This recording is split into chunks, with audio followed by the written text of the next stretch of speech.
Assalamualaikum warahmatullahi wabarakatuh. Halo, selamat pagi anak-anak hebat. Bagaimana kabar kalian hari ini? Semoga tetap sehat dan tetap semangat. Nah, hari ini berjumpa kembali bersama Ibu. Kita akan belajar tema 8, subtema 2, pembelajaran kedua, yaitu tentang rotasi dan revolusi bulan, IPA ya. Nah, tahukah kalian mengapa pada malam hari bentuk bulan itu selalu berbeda-beda? Ada bulan sabit, ada bulan separuh, bahkan bulan penuh atau bulan purnama. Tahukah kalian penyebabnya apa? Ya, perubahan bentuk bulan disebut dengan fase bulan. Terjadi karena akibat revolusi dari bulan itu sendiri. Nah, sekarang kita akan belajar tentang rotasi dan revolusi bulan. Sama seperti bumi, rotasi bulan adalah perputaran bulan pada porosnya. Jadi bulan berputar sendiri ya, sesuai pada porosnya. Nah, sedangkan revolusi adalah perputaran bulan mengelilingi bumi. Apabila kemarin kan revolusi bumi, perputaran bumi mengelilingi matahari. Kalau bulan karena satelitnya bumi adalah mengelilingi bumi. Jadi waktu yang dibutuhkan bulan untuk berevolusi atau berotasi itu membutuhkan waktu sekitar 29,5 hari atau 1 bulan. Nah, bulan tersebut tidak memiliki cahaya sendiri. Tetapi mengapa ya pada malam hari bulan mengeluarkan cahayanya? Hal itu disebabkan oleh pantulan dari sinar matahari. Nah, revolusi bulan juga memberikan dampak, baik itu secara khusus maupun secara keseluruhan. Revolusi menyebabkan bulan yang mengalami perubahan bentuk atau yang disebut dengan fase bulan. Dari itu bulan baru sampai bulan sabit. Kemudian adapun dampak dari rotasi atau revolusi bulan, yang pertama yaitu terjadinya pasang surut air laut. Tahu kan kalian biasanya kalau kalian ke laut atau ke pantai, ke pelabuhan, kalian pasti setiap pagi menyaksikan ukuran atau air laut yang surut. Kadang jika sudah menginjak siang atau sore hari, maka akan kembali naik airnya atau disebut dengan pasang. Nah, perubahan pasang surut air laut itu dipengaruhi oleh adanya rotasi dan revolusi bulan. Yang kedua, yaitu perubahan jumlah hari dalam kalender Hijriah. Kemudian yang ketiga, terjadinya perubahan fase bulan. Yang keempat, terjadinya gerhana bulan. Dan yang kelima, dampak yang kelima yaitu terjadinya gerhana matahari. Nah, ada gerhana bulan, ada gerhana matahari. Apabila gerhana bulan posisinya yaitu matahari, bumi, dan bulan. Gerhana bulan terjadi apabila cahaya matahari terhalang oleh bumi, sehingga terjadilah gerhana bulan. Apabila gerhana matahari itu kebalikannya. Posisinya adalah matahari, kemudian bulan dan bumi. Ketika berada dalam satu garis lurus, cahaya matahari yang sampai ke bumi terhalang oleh bulan di tengahnya, maka akan menyebabkan gerhana matahari. Nah, untuk memahami materi lebih jelasnya, yuk kita saksikan video pembelajaran berikut ini. Selamat menyaksikan. Terima kasih. Wassalamualaikum warahmatullahi wabarakatuh. Oke, hari ini kita akan belajar tema 8, subtema 2, pembelajaran kedua, yaitu tentang rotasi dan revolusi bulan. Kita simak baik-baik ya. Rotasi bulan. Rotasi bulan adalah gerakan bulan berputar pada porosnya, sama seperti rotasi bumi kemarin. Tetapi jika bulan adalah berputar pada porosnya sendiri. Bulan berotasi memerlukan waktu sekitar 29,5 hari atau kurang lebih selama 1 bulan. Rotasi bulan bergerak dari arah barat ke timur. Rata-rata jarak pusat bumi dan bulan yaitu sebesar 385.000 km. Sekarang kita akan mengenal revolusi bulan. Hampir sama seperti revolusi bumi. Revolusi bulan adalah pergerakan bulan mengelilingi bumi. Revolusi bulan berbentuk elips dan membutuhkan waktu sekitar 29,5 hari untuk berevolusi mengelilingi bumi. Adanya revolusi bulan menyebabkan bulan mengalami perubahan bentuk. Perubahan bentuk bulan ini disebut dengan perubahan fase bulan. Seperti pada gambar yang kalian lihat, di situ ada beberapa bentuk bulan, fase bulan.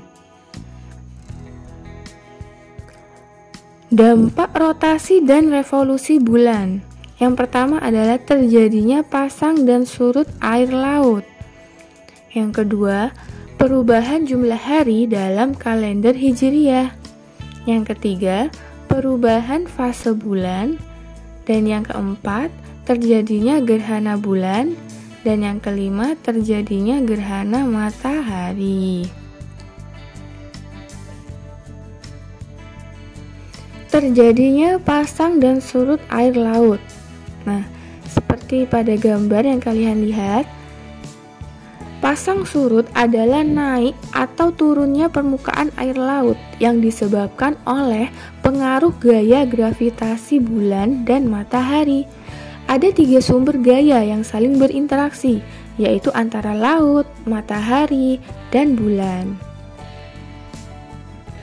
Air laut yang menghadap ke bulan akan tertarik oleh gaya gravitasi bulan, sehingga menimbulkan pasang naik atau naiknya air laut.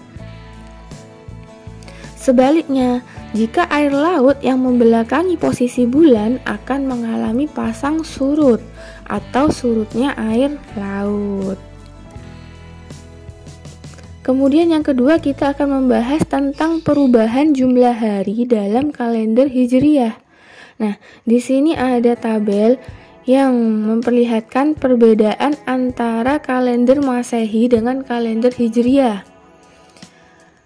Perbedaannya yang pertama yaitu jumlah hari dalam 1 tahun. Jika kalender Masehi atau kalender pada umumnya yaitu 354 atau 355 hari, sedangkan kalender Hijriyah itu ada perbedaan 11 hari sehingga jadinya adalah 365 atau 366 hari.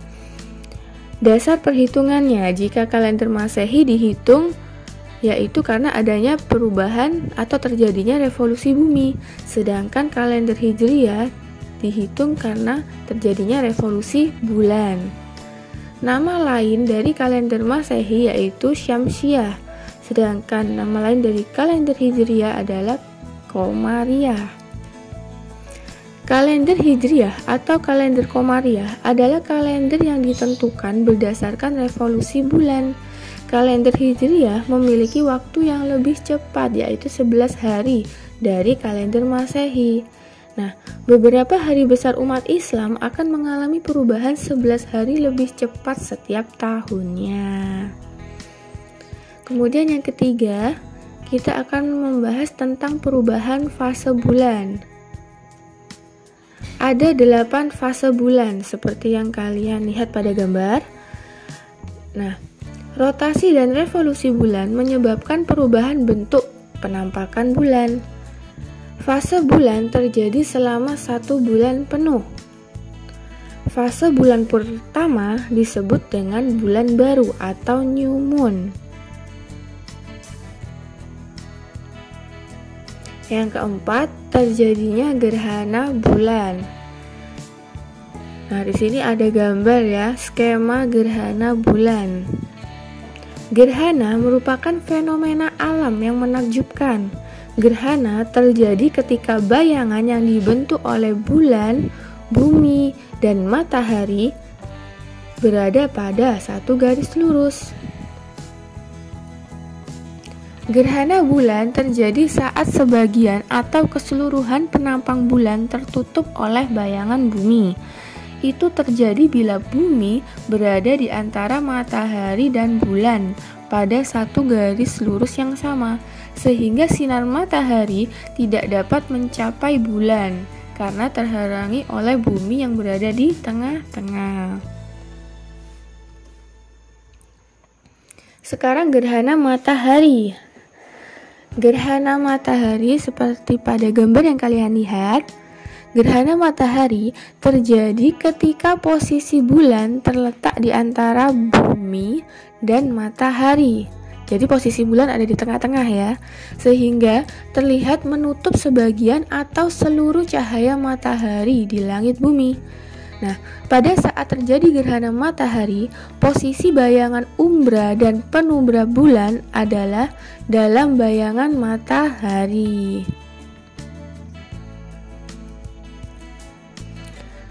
Pada gerhana bulan dan gerhana matahari, kita mengenal umbra dan penumbra. Apa sih umbra dan penumbra itu? Sekarang kalian lihat pada gambar yang ditampilkan oleh ibu. Nah, di situ ada umbra bagian dalam lurusnya matahari, bumi, dan bulan. Sedangkan untuk bagian yang luar garis atau cahaya yang lebih terang itu ada daerah penumbra. Umbra sendiri merupakan bayangan inti di mana suatu area ditutupi oleh bayangan suatu benda sepenuhnya, sehingga bayangan umbra itu terlebih gelap kesannya, terlihatnya ya. Kemudian untuk penumbra sendiri merupakan bayangan sebagian di mana suatu area ditutupi oleh bayangan sebagian benda. Nah, ada di bagian atas dan penumbra bawah. Karena hanya sebagian sehingga bayangannya tampak lebih terang. Itu namanya daerah penumbra. Daerah bayangan umbra lebih gelap daripada bayangan penumbra. Kalau bayangan penumbra terlihatnya lebih kabur atau warnanya lebih terang. Oke, sekian video pembelajaran untuk materi hari ini. Tetap semangat belajar, jangan lupa jaga kesehatan dan jaga kebersihan. Sampai jumpa pada video pembelajaran berikutnya. Terima kasih. Wassalamualaikum warahmatullahi wabarakatuh.